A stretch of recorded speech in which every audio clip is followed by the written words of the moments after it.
All right, we're here today with coach of the Hydel'S High School. Coach, coming out with an unfortunate result, and I don't think the scoreline necessarily reflected the performance that your team put out.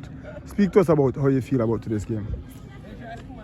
Today's game was a lopsided game. I mean, we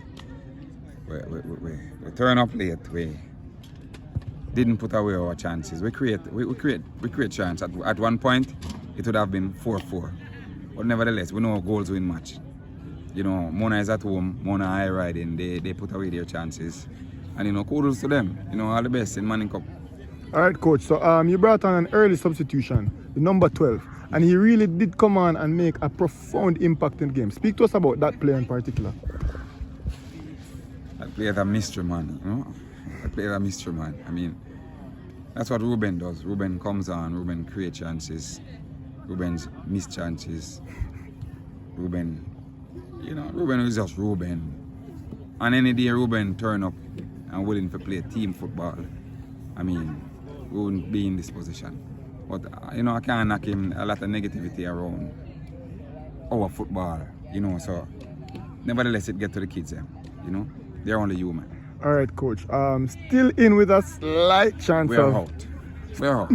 Trust me. Considering other team performances, but you guys put in a valiant effort. Speak to us about the Hydel'S program going forward into the next season. Will you still be at the helm, and what are your expectations for this team going forward into the future? Well, most definitely, I can guarantee you that the next Hydel'S team that you will see, I mean, you won't see 8 goals past them. Trust me.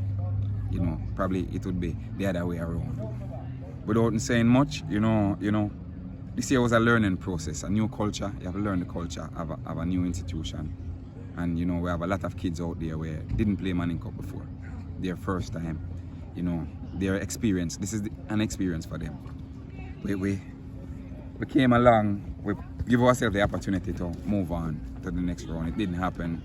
You know, we lick our wounds and, you know, go back to the drawing board, see where a lot of things go wrong and fix it. We have a long time to fix it next year. All right, coach. Thank you so much. Yeah, man.